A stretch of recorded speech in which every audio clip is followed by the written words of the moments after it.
Sumainyo ang Panginoon. At sumaiyo rin. Ang mabuting balita ng Panginoon ayon kay San Lucas. Papuri sa iyo, Panginoon. Noong panahong iyon, pagkatapos magsalita ni Jesus, siya'y inanyayahan ng isang pariseyo upang kumain, kaya't pumunta siya sa bahay nito. Pagdulog sa hapag, nagtaka ang pariseyo nang makita niyang kumain si Jesus nang hindi muna naghugas ng kamay. Sinabi sa kanya ng Panginoon, "Kayong mga pariseyo, hinuhugasan ninyo ang labas ng tasa at ng pinggan, ngunit ang loob ninyo'y punong-puno ng kasakiman at kasamaan. Mga hangal, hindi ba't ang may likha ng labas ang siya ring may likha ng loob? Ngunit ipamahagi muna ninyo sa mga dukha ang mga laman ng mga sisidlan at magiging malinis ang lahat ng bagay para sa inyo." Ang mabuting balita ng Panginoon. Pinupuri ka namin, Panginoong Hesukristo. Isang magandang umaga po sa inyong lahat. Sa umagang ito, sa tulong nawa at gabay ni Santa Teresa na Avila, sa kanya po mga natutunan mula kay Kristo na kanya ring ipinahayag, atin po nawang maunawaan kung ano ang mensahe na nais na ipag-ibigay sa atin ni Kristo sa ating Ebanghelyo, kung saan sa kwento siya ay inanyayahan ng isang pariseyo na kumain doon sa kanilang tahanan o kung saan man. No? Kasi sabi dito, inanyayahan siya ng isang pariseyo sa bahay nito. At pumunta naman si Jesus.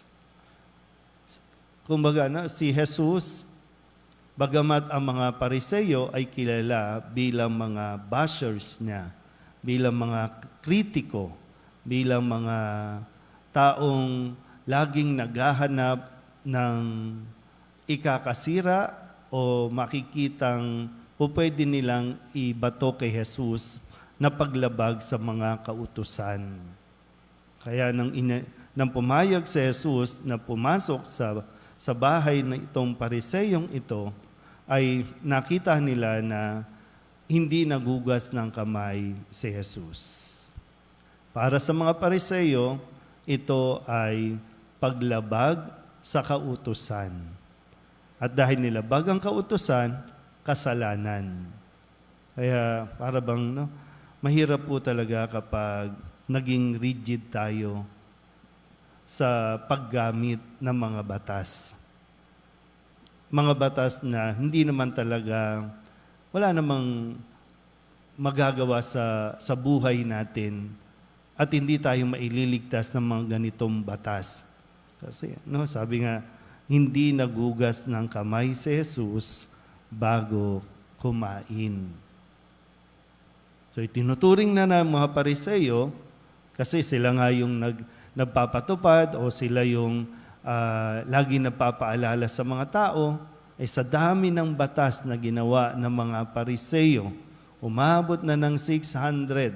No? Yung 10 utos ay naging 600 na dapat ay sundin, dapat alam ito ng bawat Hudyo. Kaya ngayon ay ibinato ni Jesus sa kanila, hindi man tahasan, pero sinabi nila na, kung tutusin talagang derechahan na. Kasi sabi niya, hinuhugasan ninyo ang labas, pero ang loob, hindi ninyo hinuhugasan. So mga pariseyo po ay mahilig lamang na magpakitang tao.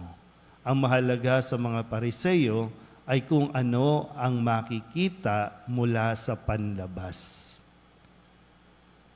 Pero madalas din natin naririnig, nakikita ng Panginoon kung ano ang nasa ating kalooban, kung bakit natin ginagawa ang lahat ng mga panlabas na ito, ang lahat ng mga nakikitang ito ng mga tao. Kasi madaling palakpakan ng tao, madali kang purihin ng tao, base sa nakikita sa panlabas.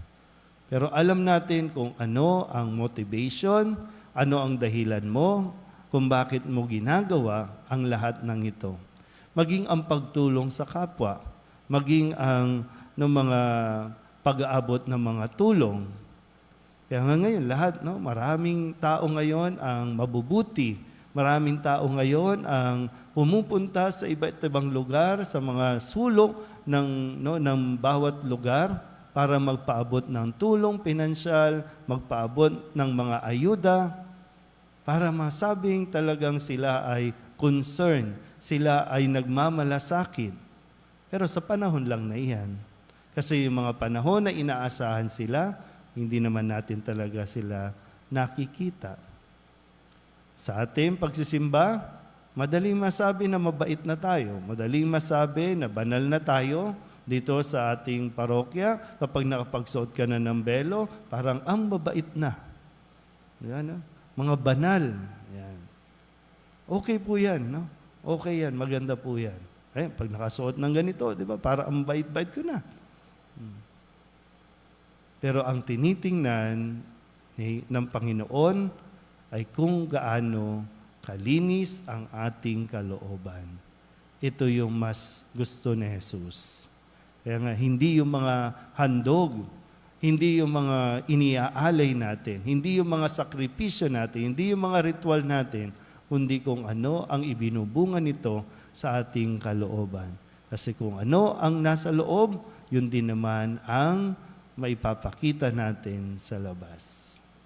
At sana po, no, pawang kabutihan at unti-unti ay talagang ma-purify natin, malinis natin ang nilalaman ng ating kalooban upang ito rin ay mag-reflect sa panlabas nating kaanyuan.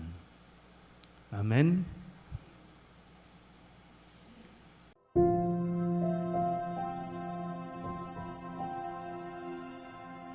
Thank you.